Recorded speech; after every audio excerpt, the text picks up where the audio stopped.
Bien, pues en perfecta continuidad con el tema que hemos venido viendo cada lunes, cada miércoles, en esta ocasión, dentro del macrotema de la virtud de la caridad y todos aquellos factores, conductas, creencias, actitudes, comportamientos que se le oponen, vamos a ver un tema apasionante, un subtema apasionante que encaja muy bien, como lo decía yo en otras sesiones, en esas muñequitas matroscas rusas, que vas quitando una y sale otra, y sale otra, y sale otra.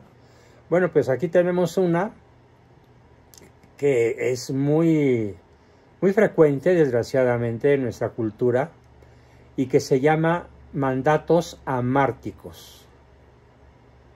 Se escribe con H, amárticos, y la palabra amártico es de origen griego y se traduciría como mensajes mortíferos o mensajes de muerte. Sí, lo escribió bien Ricardo, amártico. Porque algunos cometen el error ortográfico de quitarle la H, pero entonces sería un disparate. Cuando está bien escrito, el mandato amártico es una orden, una especie de orden que yo he decidido en mi desarrollo profesional realista llamar mensaje amártico, más que otra cosa, mandato, porque esto explica en gran medida cómo se originan las personalidades narcisistas, cómo se originan muchas de las neurosis y de la psicosis que hoy ocupan los manuales de psiquiatría internacionales. Y con una historia que me narra una de ustedes, no voy a decir su nombre, pero tuvo la gracia de escribirlo en mi chat privado. Platico la historia, aunque no platico la historiadora. Esta persona del sexo femenino, todavía joven, escribió: ¿qué hizo mi marido narcisista, desde los primeros meses de la relación para desvalorizarme? Pues con el paso de los meses y de la terapia, he empezado a recordar varias cosas que hacía, como pequeñas luces de la devaluación que vendría después. Criticaba sutilmente mi cuerpo, hacía comparaciones con su exnovia, ya fuese como elogio o como crítica. Siempre salía conmigo, pero a veces me dejaba sola, se ausentaba, se iba quién sabe dónde, apagaba el teléfono, desaparecía y se enojaba si yo intentaba contactarlo. Le incomodó mucho que yo no fuera virgen, ya que él pensaba que sí lo era. Me sentí muy vulnerada con ese cuestionamiento. Alababa a las mujeres que eran muy distintas a mí. Vociferaba lo hermosas que eran, por tal o cual característica que yo no tenía. Había tantas banderas rojas, pero no las vi. Me dejé manipular. Me da rabia conmigo misma. A veces me da mucha pena. Miro años atrás y me doy cuenta de que perdí tantos años de mi vida con alguien tan nefasto, un maldito psicópata que me estafó emocionalmente, me estrujó, usó a mi familia y amigos, mi dinero, mis cosas, mis relaciones, un engendro sin corazón, sin alma y con tanto nivel de maldad que enfría la sangre. Disculpe, doctor, por el descargo, pero me dio mucha rabia al entender todo esto.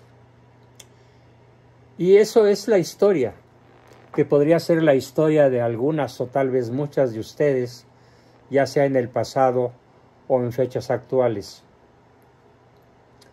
Felicito a las que no están casadas o en relación cercana, significativa, con un narcisista, con un psicópata narcisista. Ya ahí ya es el problema, es más acentuado todavía que en el simplemente narcisista. Para entender cómo se forja, vamos a explicar lo que en psicología realista se llama mandato doble. ¿Qué es un mandato doble?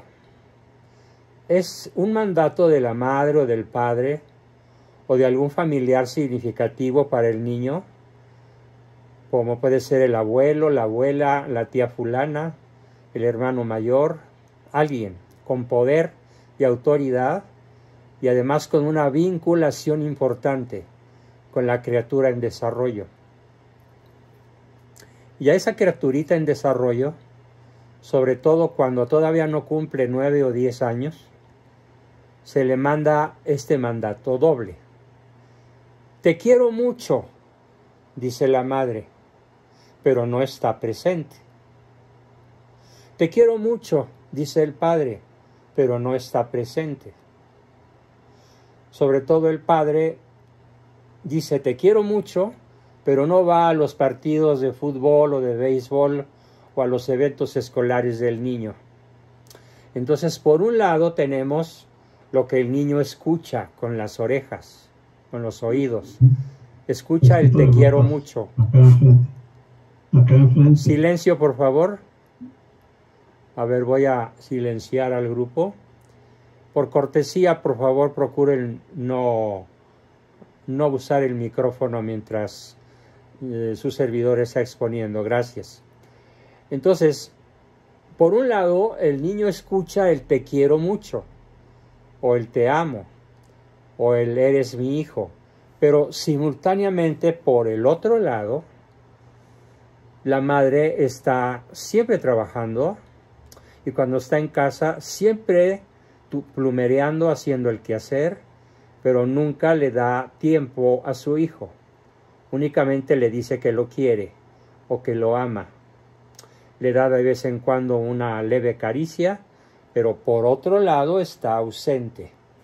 Igual el padre, todavía más ausente que la madre, pretextando horarios de trabajo muy intensos, incluso teniendo que trabajar sábados y domingos o días de fiesta. El mandato doble, pues, queda ejemplificado por aquello que por un lado se dice y por otro lado se hace. Y hay un antagonismo perfecto, un choque absoluto, una divergencia total entre lo que se dice y lo que se hace.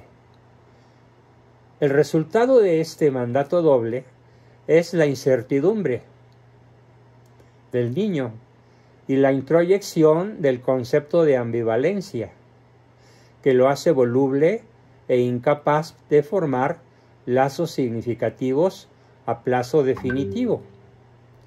¿Por qué? Porque siempre va a tener miedo, siempre va a tener el temor de no ser amado de verdad. ¿Por qué? Porque tiene la experiencia directa de quienes debieron haberlo amado de modo incuestionable y de modo monovalente, no ambivalente. Monovalente quiere decir que la acción va seguida, que la dicción, lo que se dice, va acompañado de la acción. Te digo que te amo, pero además te lo hago sentir. Y ya hemos quedado en infinidad de ocasiones en que solo quien se siente amado puede ser educado. Entonces, como por un lado se le dice te amo y por el otro lado se le hace sentir no te amo, con las acciones, con la ausencia, el efecto principal de los mandatos dobles es la credulidad y la ingenuidad excesiva. Les ruego ser muy reflexivas, mujeres, casadas con un sujeto parecido a este que acabo de describir, ¿Cómo es posible que le crean? Y pide perdón y vuelve a las suyas. Y vuelve a engañar. Y vuelve a mentir. Y vuelve a maltratar. Y vuelve a pedir perdón. Y tú, ingenua, crédula, le vuelves a creer. Y luego vienes y me preguntas, doctor Abascal, ¿será que nunca va a cambiar? Oye, pero pues ya tienes 5 años con él. Dime cuándo se ha mantenido siquiera 4 meses. Ya no digamos 4 años. O unos cuantos días. ¿Cuándo se ha mantenido fiel a su palabra? Y la respuesta es nunca. Pero hay una problemática peor. Es que tú le sigas creyendo. Porque a su vez tus propios mandatos dobles, aprendidos en tu niñez desde tus padres, te hicieron crédula e ingenua. Y sigues esperando que cambie. Nunca va a cambiar, nunca va a cambiar. Apréndanse este gran principio. El neurótico puede cambiar. El psicótico se puede curar. El narcisista, psicópata, nunca se cura, nunca cambia, nunca aprende a ser una buena persona. Lo único que aprende muy bien es a aparentar ser una buena persona. Eso sí lo puede aparentar, pero no puede ser lo que aparenta. Mi problema entonces no va tanto dirigido a los psicópatas narcisistas, porque difícilmente vamos a encontrar uno solo en el grupo. Más bien, al verlos así de golpe, en la página Zoom que tengo enfrente de mí, paseándome de derecha a izquierda y de izquierda a derecha, entre todo el grupo, y es obvio que no voy a encontrar un solo psicópata. Ni en mujer ni en varón.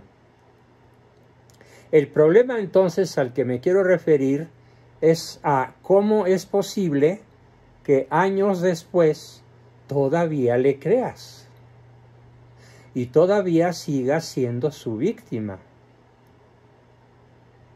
Cuando en realidad, incluso desde el punto de vista eclesiástico, la relación es inválida, aunque hayan ido al altar.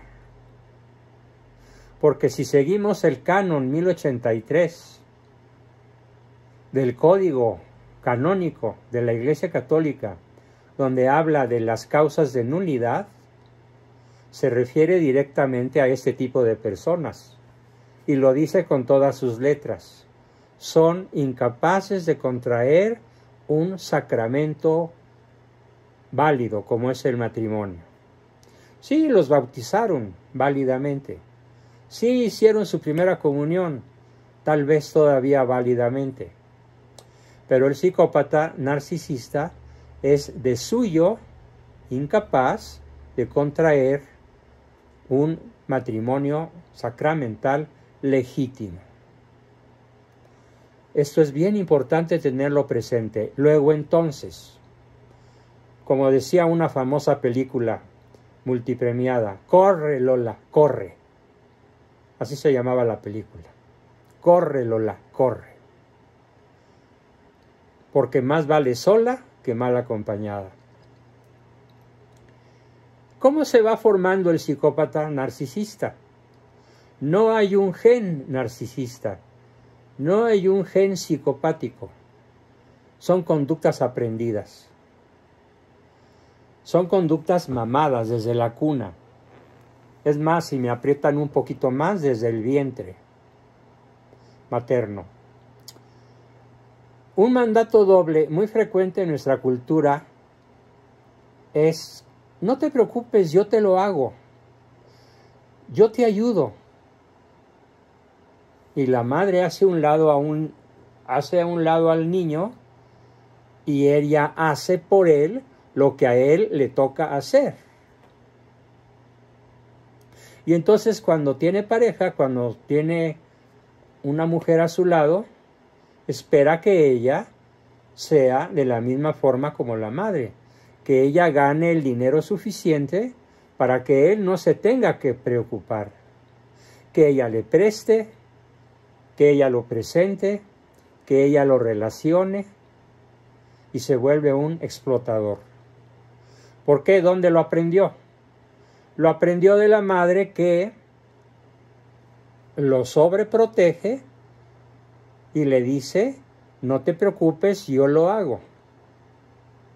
Tú quédate quietecito, quédate viendo la tele, vete a jugar, yo te resuelvo el asunto. Incluso conozco muchísimas mamás que hacen los deberes escolares de sus hijos, con tal de que estos se saquen un 10.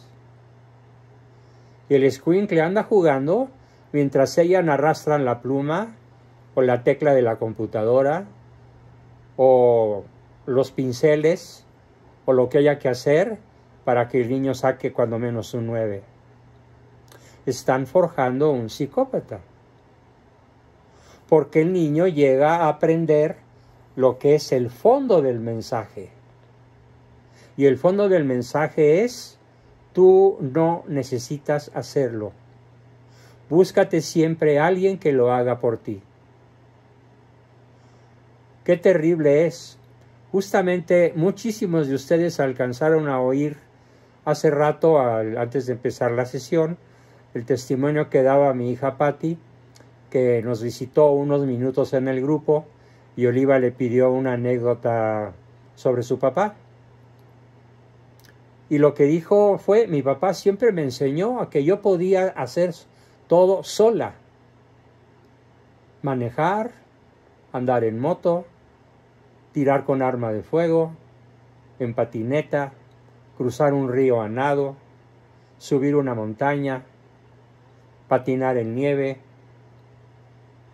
Infinidad de cosas que ella aprendió a hacer porque la enfrentamos, su mamá y yo, a hacerla ella por sí sola, por sí misma.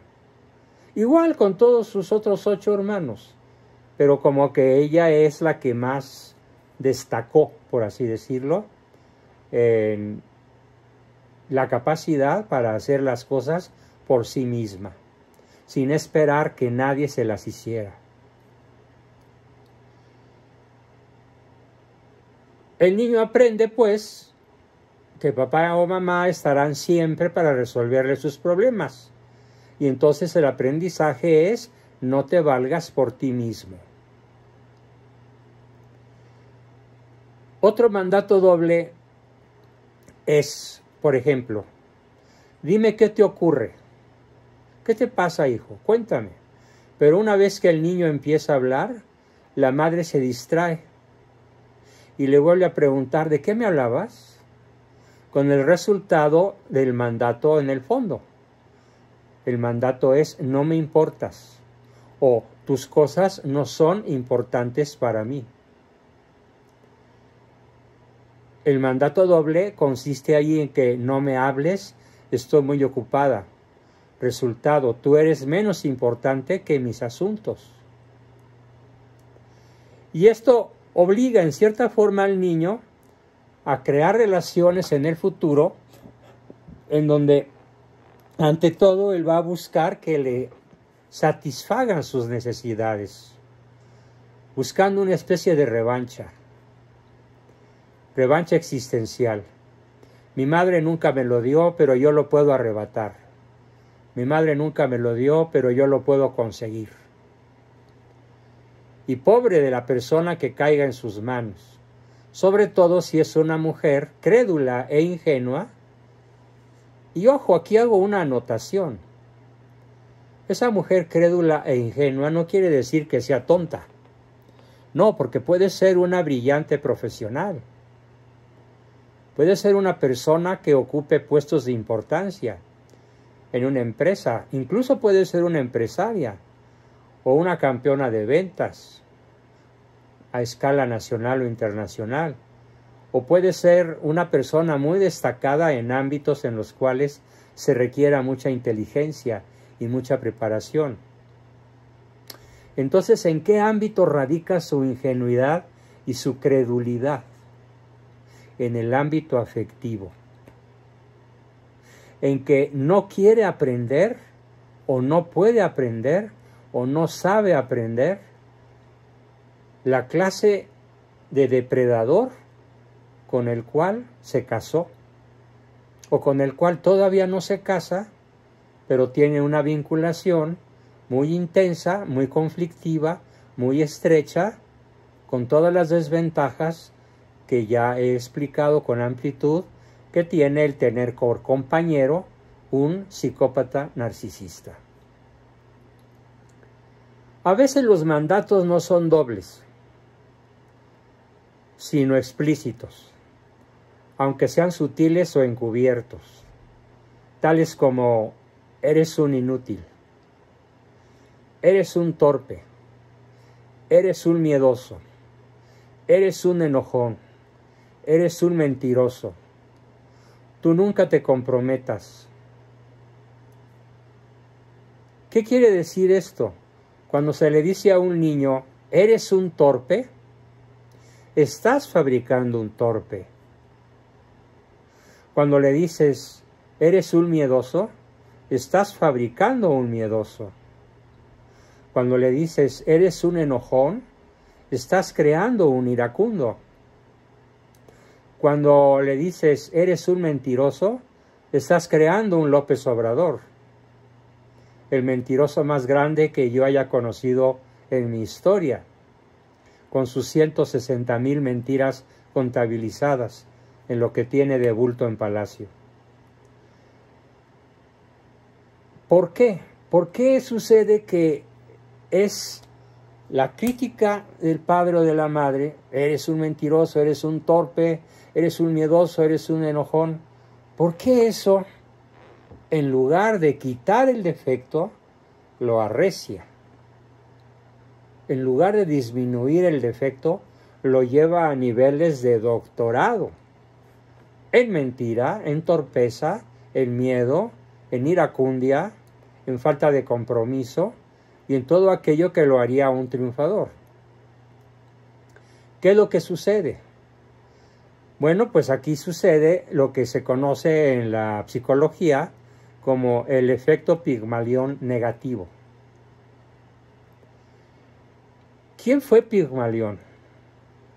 Pigmalión fue una estatua, perdón, me equivoqué. Pigmalión fue un escultor. Es parte de la mitología griega.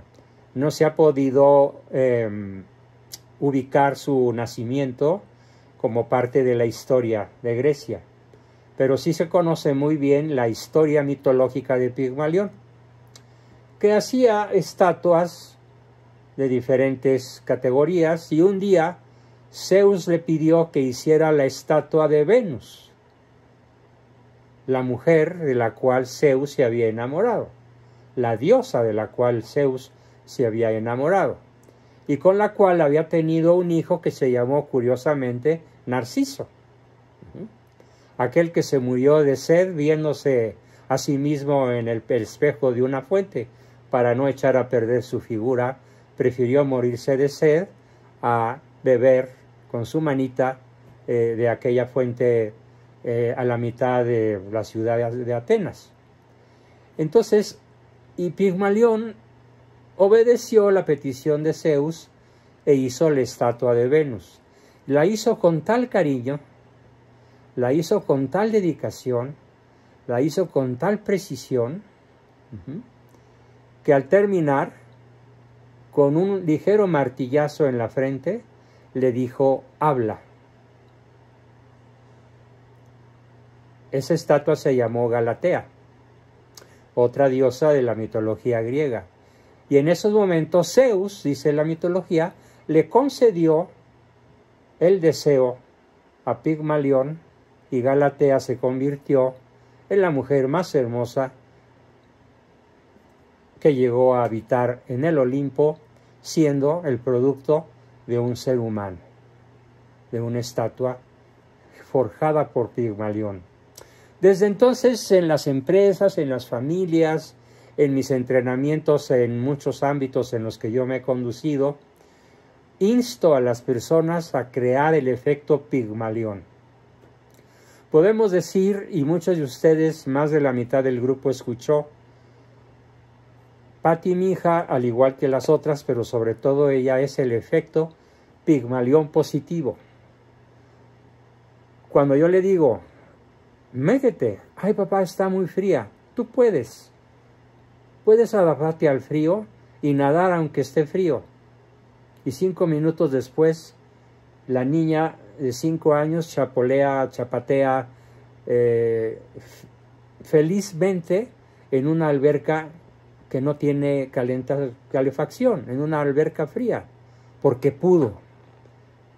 ¿Quién le dio el permiso para poder? Papá Pigmalión. Todos tenemos la facultad de crear efecto Pigmalión positivo en nuestros hijos, pero también en nosotros mismos. Entonces, hablando del efecto Pigmalión negativo, es cuando tú, en lugar de decirle, eres hábil o puedes llegar a serlo, eres un valiente, no tienes por qué ser miedoso, te puedes controlar a ti mismo, no necesitas ser un iracundo, puedes decirme la verdad, no vas a perder mi amor, ni mi afecto, ni mis caricias, ni mi tiempo, ni mi reconocimiento. Cuando tú manejas el efecto Pigmalión negativo y le dices, eres un inútil, eres un torpe, eres un miedoso, eres un enojón, eres un mentiroso, no te sabes comprometer, eso es justamente lo que lo estás empujando a hacer, sobre todo en su edad adulta. ¿Quién lo fabricó? Pues haciendo un chistorete sobre el punto, pues lo fabricó su mamá, aquella señora que decía, hijazo de mi vidaza, y lo hice yo solito. ¿Y quién era el producto? Personaje de Televisa, pues Gordolfo Gelatino, un gordinflón mal hecho y bueno para nada, por haber sido educado con el efecto Pigmalión negativo. Todo esto, para no perder de vista cuál es el macrotema que nos asiste, todo esto es una contracaridad contra los niños. Porque llegan a crear lo que llamamos la herida emocional. Pero les tengo una mala noticia. La herida emocional tiene un sustrato neurofisiológico. ¿Esto qué quiere decir? Que tiene una localización, que está focalizada en algún lugar de la corteza cerebral, o en algún lugar del circuito límbico cerebral, o en algún lugar de la masa encefálica. Nuestras palabras crearon una herida, no solo emocional, sino una herida física, una herida neurológica, en esa criatura que durante tantos años y tantas veces escuchó el efecto Pigmalión al revés, el efecto Pigmalión negativo. A veces los mandatos explícitos llegan a ser tan mortíferos, tan amárticos, como muérete, o no cuentes conmigo jamás, o yo no estoy para ti, o tú no me importas, o como el caso muy cercano que yo conozco de una madre que reunió a sus 4 hijos y les dijo, lo que pasa, hijos, ni siquiera queridos hijos, no, lo que pasa, hijos, es que yo ya entendí que nunca debería haberlos parido. Yo no nací para ser mamá. Y literalmente los abandonó a su suerte. Por fortuna ellos, gracias a ciertos factores y a algunos parientes cercanos de ellos, lograron salir adelante, incluso a escala profesional. Y ahora ya tienen sus propios hijos y se cuidan muy bien, se alejan perfectamente de darles este tipo de mandatos. Del yo no nací para ser su mamá. En pocas palabras, los desmadró, para decirlo en mexicano. Les quitó la madre. Probablemente de aquí viene el peor de nuestros insultos, ¿no? Tú no tienes madre. O la palabrota que ya todos conocemos y que termina con la palabra madre. ¿Por qué el mexicano es tan cruel contra la madre? ¿Por qué no es al revés contra el padre? Porque la madre es más significativa. La madre tiene más poder creativo, pero a la vez mayor poder destructivo. Y como por razón de tiempo y de cultura, la madre es muchísimo más significativa que el padre para la prole.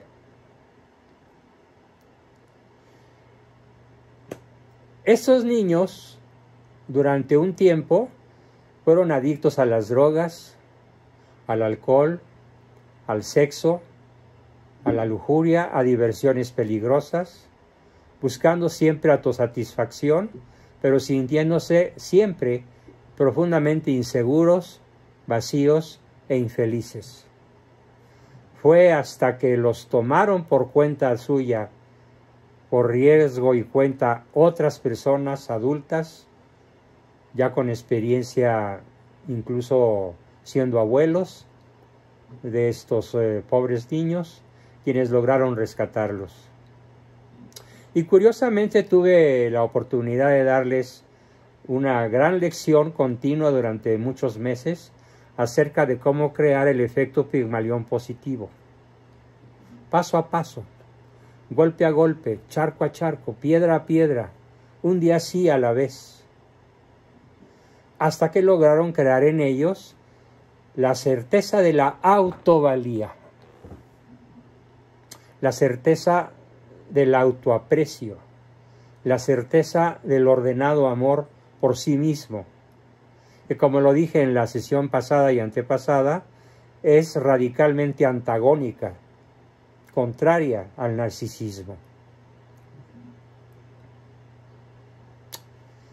Tenemos otro mandato muy frecuente en nuestra cultura, por desgracia. En la cultura latina y particularmente en la mexicana, y es la infidelidad del padre hacia la madre. Y a veces no solo una, sino varias veces. Y a veces no con una sola mujer, sino con varias. Entonces, ¿qué mandato está enviando el padre infiel a la madre del niño en formación? O del joven en formación, o del adolescente. Y a veces incluso, como sucedió ayer, con el suicidio de un chamaco de 26 años que no pudo resistir los sentimientos tan autodestructivos que le causó el padre constantemente infiel a su esposa, mamá de este suicida. ¿Cuál es el mandato ahí? No basta una mujer, hay que tener muchas. Como dice por ahí una zarzuela, yo tengo en cada barrio una chica y les llamo mi amor, porque así no hay peligro de ninguna equivocación. Sí, porque no les puede hablar por su nombre, porque qué tal si a Doris le dice Betty, o a Betty le dice Raquel. Mejor así les dice a todas mi amor, para evitar el riesgo de alguna equivocación.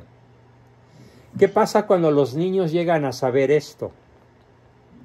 Bueno, hay varios efectos amárticos. El más probable, el más frecuente, es la réplica del comportamiento, que llega a tomarse como natural. Y así surgió el machismo. El machismo cuyo lema principal es: no basta una mujer. Mientras más mujeres tenga, más macho soy, más valgo, mayor autoridad tengo, más fama adquiero, cuando menos entre mis cuates. Otro efecto, aparte del que no basta una sola mujer, puede ser el efecto contrario, la homosexualidad. Se huye de aquello que ha causado el daño, se huye de aquello que ha causado el mensaje amártico, y torpemente cree que va a resolver el problema existencial echándose en brazos de lo que no es, deseando ser mujer, deseando comportarse como tal, deseando ser tratado como una de ellas siendo varón, porque es terrible ser varón, es pavoroso ser varón.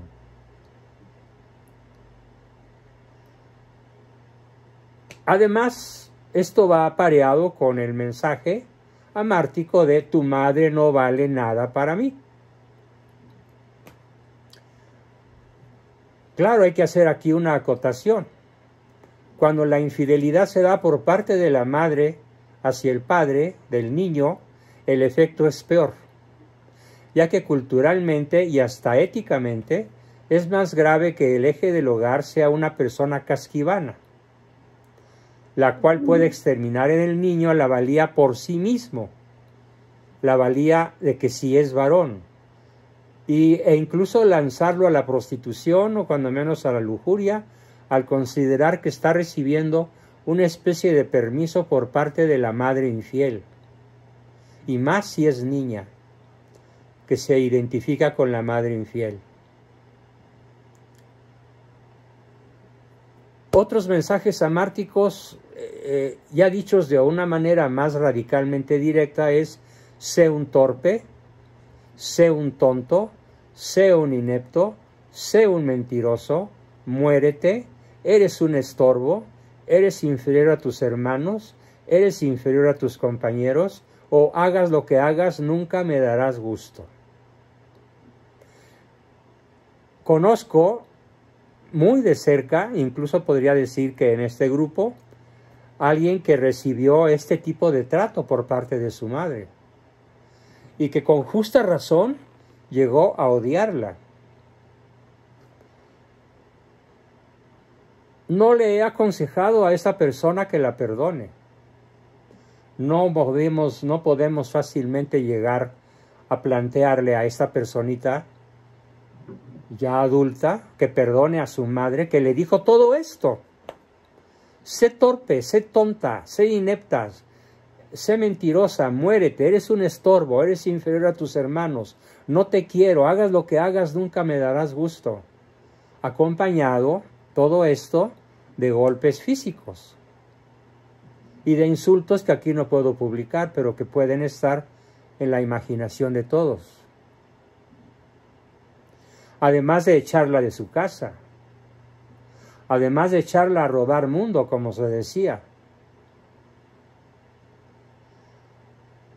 Para llegar a que esta chica, esta persona, pueda perdonar a su madre, pueden pasar décadas para poder llegar a sentir que ya perdió el odio por quien la hizo de esta manera. ¿Cómo cuidar nuestra mente de los mandatos negativos? Ya que somos adultos, en este momento hacemos un corte y hacemos una autocrítica, más bien que autocrítica, una introspección, para darnos cuenta si es nuestro caso el haber recibido, el haber vivido alguno de estos mandatos, ya sea de manera ambivalente, de manera doble, ya sea de manera sutil, ya sea de manera directa, pero invariablemente siempre destructiva.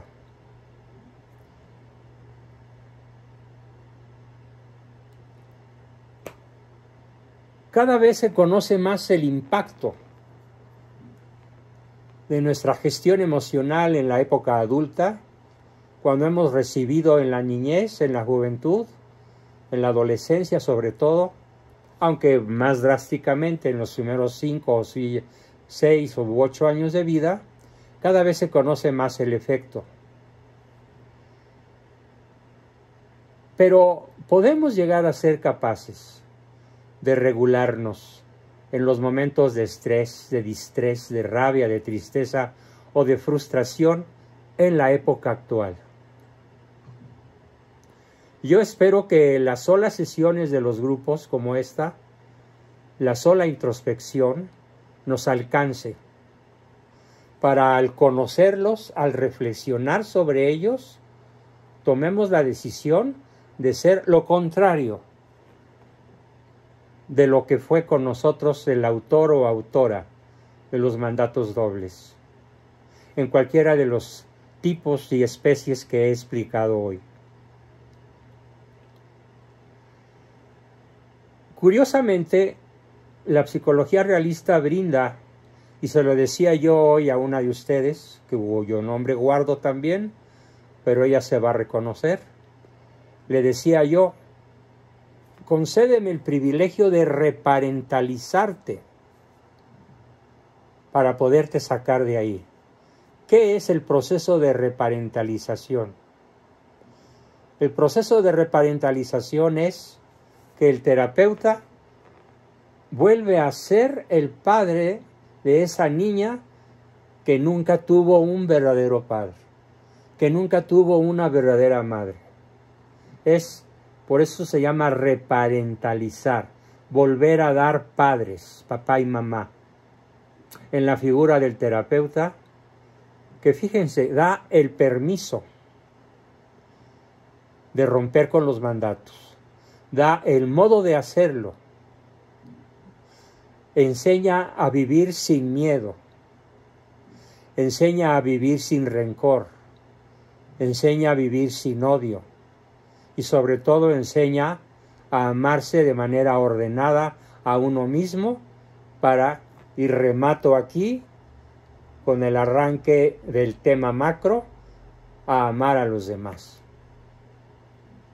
Bien, hasta aquí nuestra sesión de hoy, advirtiéndoles que este tema de las heridas de la niñez a través de los mandatos amárticos da para muchísimo más y continuaremos Dios mediante con ese tema el próximo lunes. Por ahora, como siempre, termino mi exposición y pasamos a sus preguntas, comentarios, aportaciones y demás. Como siempre,